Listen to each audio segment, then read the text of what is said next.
Radius of atom, एक हम unit cell ले लेते हैं, cubic unit cell. Cubic unit cell की क्या खास बात, क्यूबिक यूनिट सेल की खास बात है कि हमने एक क्यूबिक यूनिट सेल ले ली है, एक क्यूबिक यूनिट सेल है, कॉर्नर पे एटम है भाई, यहाँ पर एक कॉर्नर पे एटम होगा। तो जो क्यूबिक यूनिट सेल है उसमें A equal to B equal to C और alpha is equal to beta is equal to gamma, और ये क्या है 90 डिग्री, क्या है ये 90 डिग्री क्यूबिक यूनिट सेल है। अब यहाँ से यहाँ तक के बीच का जो डिस्टेंस होता है, यहाँ से यहाँ तक के बीच का ये डिस्टेंस जो होता है, इसको हम कंसिडर करें एज लेंथ A।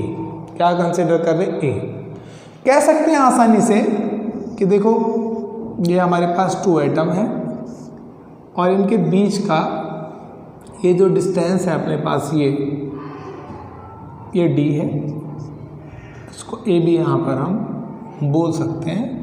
अब यहाँ पर जो ये D है आपके पास, ये एक रेडियस है, दूसरा रेडियस है, यानी कि 2r इक्वल टू डी के, 2r इक्वल टू डी के। अगर ये सिंपल यूनिट सेल है, अब बात कर लें हम यहाँ पर सिंपल यूनिट सेल, क्या simple unit cell, simple unit cell अगर हम बात कर लें भाई, सिंपल यूनिट सेल में क्या है,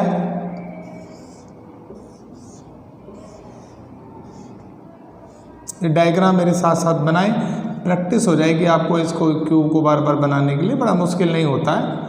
यहाँ पर ये जो सिंपल यूनिट सेल है, तो अगर इस एटम को हम थोड़ा सा बड़ा कंसिडर कर लें इस तरीके से, यहाँ देखो एक आ रही है, एक आ रही है, सिंपल सी बात, ये जो हमने यहाँ से यहाँ तक के बीच की जो डिस्टेंस को माना हमने एज लेंथ A बोला, तो A इक्वल है 2r के, A इक्वल है इसके 2r के। ठीक है, ऐसे हम ले लेते हैं यहाँ पर एक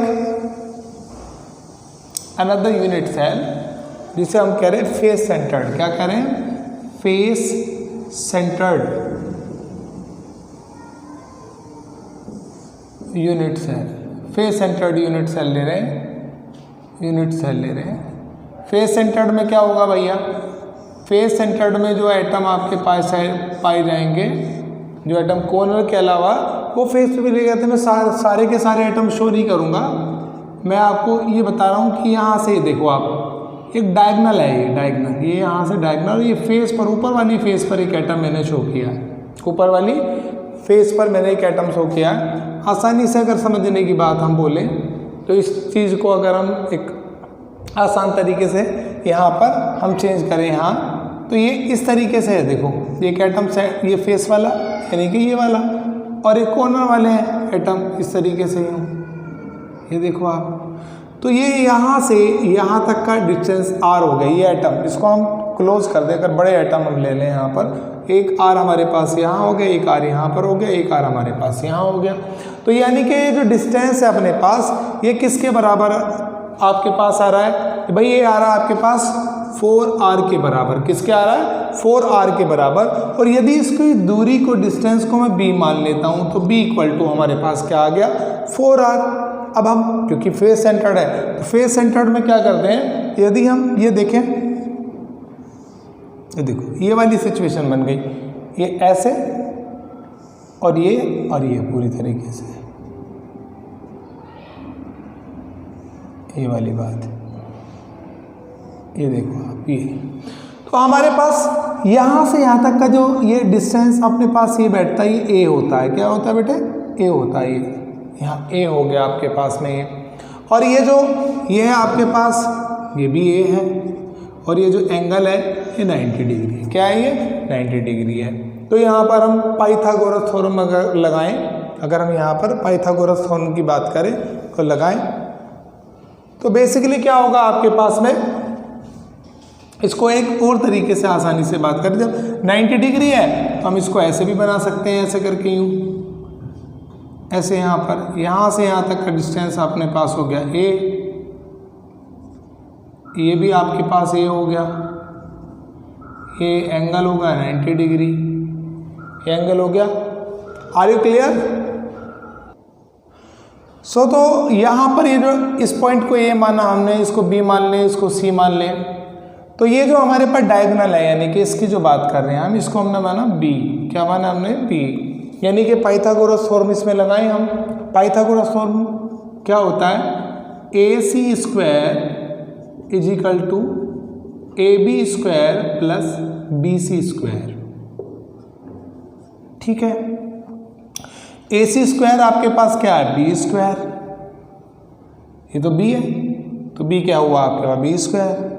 और ये क्या हुआ? A square plus A square, तो यानी कि B square is equal to 2a square, B square is equal to 2a square. अब यानी कि b इज इक्वल टू क्या हो गया? √2 स्क्वायर, जब इस पे चढ़ेगा तो a, और b किसके बराबर आ रहा है आपके पास? b किसके बराबर लिया हमने यहाँ पर? किसको मेजर किया यहाँ पर? 4r के बराबर। किसके बराबर? 4r। तो 4r इक्वल टू √2a। तो यहाँ से एज निकाला जा सकता है, a is equal to 4r √2। √2 को खत्म करने के लिए क्या करेंगे आप? ऊपर भी √2 की मल्टीप्लाई कर देंगे, नीचे भी √2 की मल्टीप्लाई कर देंगे। तो √2 की मल्टीप्लाई 2 से हो जाएगी, √2 से तो क्या 2 बन जाएगा? 4r √2 अपॉन 2, 2 2 जा 4, a equal to 2 √2r, √2r। ये आपके पास में a की वैल्यू आपके पास में यहाँ पर आ गई फेस सेंटर्ड के लिए। ठीक है, सो अब हम नेक्स्ट रेडियस एटम पढ़ते हैं। रेडियस ऑफ एटम वो होगा हमारे लिए बॉडी सेंटर्ड के लिए। किसके लिए? बॉडी सेंटर्ड के लिए। तो बॉडी सेंटर्ड में क्या होता है? यहाँ पर radius of atom for body centred. Body centred पहले एक यूनिट सेल बना लेते हैं बेटे। यहाँ हम यूनिट सेल बना रहे हैं, ये यूनिट सेल हमने बनाई। अब बॉडी सेंटर्ड में क्या होता है? आप देखें, जो एटम है वो आपके कॉर्नर पे तो पाए जाएंगे, अगर कॉर्नर के साथ साथ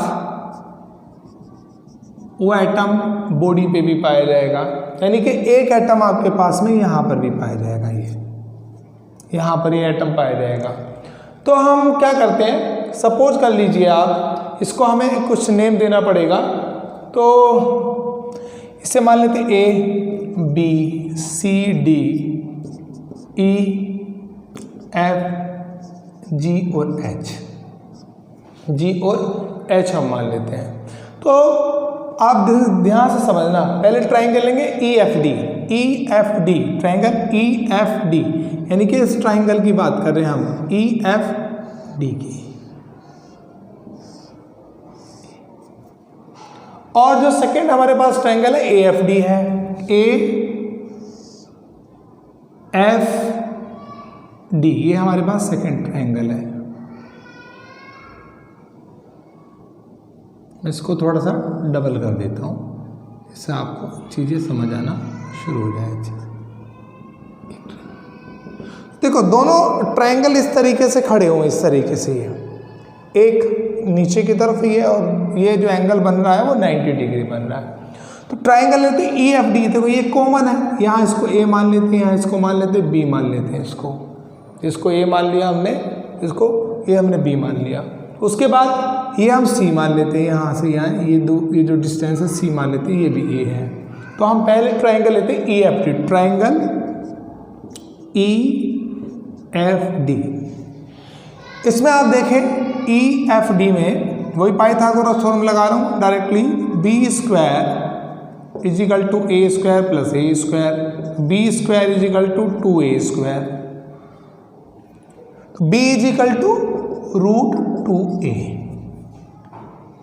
अगेन फिर हम क्या ले रहे हैं यहाँ पर, ट्रायंगल AFD, ट्रायंगल AFD देखो A एफ डी, ये वाला ट्राइंगल डायगोनल ये है, और जब ये बॉडी सेंटर्ड ये वाला आइटम हमारे पास सीधा बीच में, बिल्कुल जैसे रूम को इमेजिनेशन करो आप, यहाँ से यहाँ तक आप जाएंगे तो एक आइटम बॉडी पे पाया जा रहा है ऐसे करके बॉडी पे, तो वो डायगोनल ही है। फिर नीचे ये ट्राइंगल, और फिर ये एफ डी, ये वाला ट्राइंगल है ऐसे,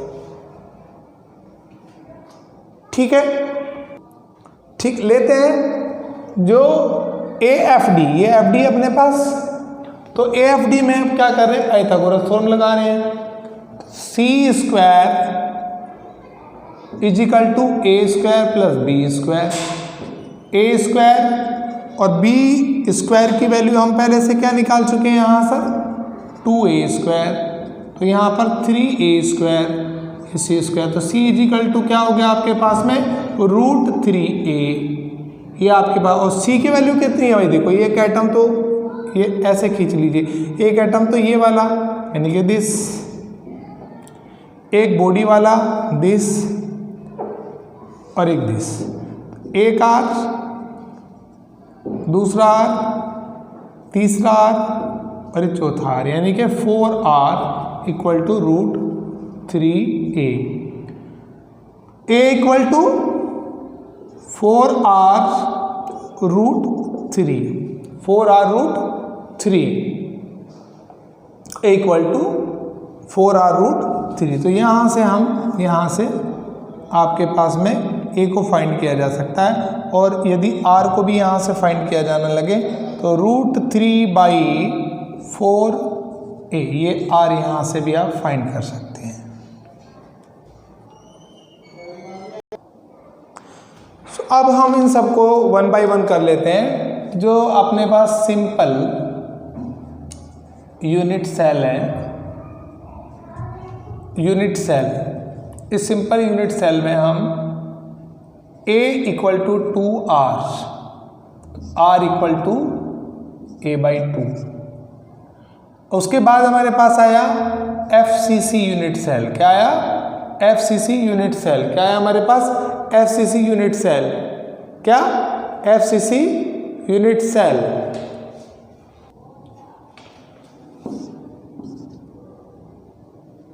FCC में a की वैल्यू क्या पड़ी आपने भैया, 2√2r, और r क्या फाइंड करने का क्या तरीका था, r is equal to a/√2, a/2√2, ये आपने पढ़ा।